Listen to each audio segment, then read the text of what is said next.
कर्मचारी बहुत परेशान है, कर्मचारी हमारा समर्थन कर रहा है, लेकिन बड़े बड़े कुछ अधिकारी हैं। उदाहरण के तौर पे मैं आपको ये दिखाता हूँ, फोटो देखिए। ये कल का ही घटनाक्रम, परसों का है, सतना का। और सतना का घटनाक्रम है जिसमें आरएसएस के कार्यक्रम में वहां का कलेक्टर सतना का और नगर निगम का कमिश्नर दोनों आरएसएस के ध्वज को प्रणाम कर रहे हैं, आरएसएस के कार्यक्रम में शामिल हो रहे हैं। तो ऐसे अधिकारियों को अगर मैं नालायक नहीं कहूं तो क्या कहूंगा? ये अधिकारी तो नालायक ही हैं, जो शपथ लेके बैठे हैं जनता की सेवा करने के लिए, सरकारी पैसे, जनता के पैसे से अपना तनख्वाह लेते हैं और किसकी बजाने का काम कर रहे हैं? आरएसएस की। तो निश्चित रूप से ऐसे अधिकारियों को तो समझाना पड़ेगा। चाहे माननीय कमलनाथ जी ने कुछ कहा हो, चाहे मैंने कुछ कहा हो, चाहे हमारी पार्टी के नेता, तभी बोलते हैं जब अति हो जाती है, और ये अति अधिकारी कर रहे हैं। ऐसे अधिकारियों को निश्चित रूप से हमारी सरकार आने पर हम सबक सिखाएंगे। कभी आप गृह मंत्री को चुनौती दे रहे हैं, कभी हमारे विधायक को मच्छर बोल रहे हैं, तो है क्या मतलब ये लोगों का ध्यान आकर्षित करने का कांग्रेस का नया तरीका है या कुछ और? ये भय को दूर करने का तरीका है।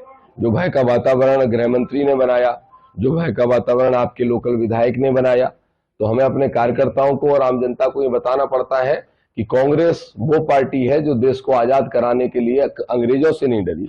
जिस कांग्रेस ने अपना लहू देकर इस देश को आजाद कराया होगा, गोरों से नहीं डरे, तो इन मच्छरों से क्या डरेंगे? इसलिए मैं इनको मच्छर कह देता हूं। और मैं मानता हूं कि जनता की ताकत के सामने ये मच्छर ही है। जैसे कि आप ग्वालियर चंबल अंचल से आते हैं, दतिया आपकी कर्मभूमि है, ऐसे में अब क्या समीकरण देखते हैं? जब सिंधिया जी कांग्रेस से भाजपा में पहुंच गए हैं, तो अब क्या स्थिति रहेगी? हमारी स्थिति और ज्यादा मजबूत हुई है सिंधिया के जाने से, क्योंकि सिंधिया के रहने पर पार्षद का टिकट भी सिंधिया के यहाँ से मिलता था। और इसका बड़ा प्रमाण ये है कि नगर निगम के जो चुनाव हुए हैं उसमें 2 निगम आते हैं ग्वालियर चंबल संभाग में, एक ग्वालियर और एक मुरैना।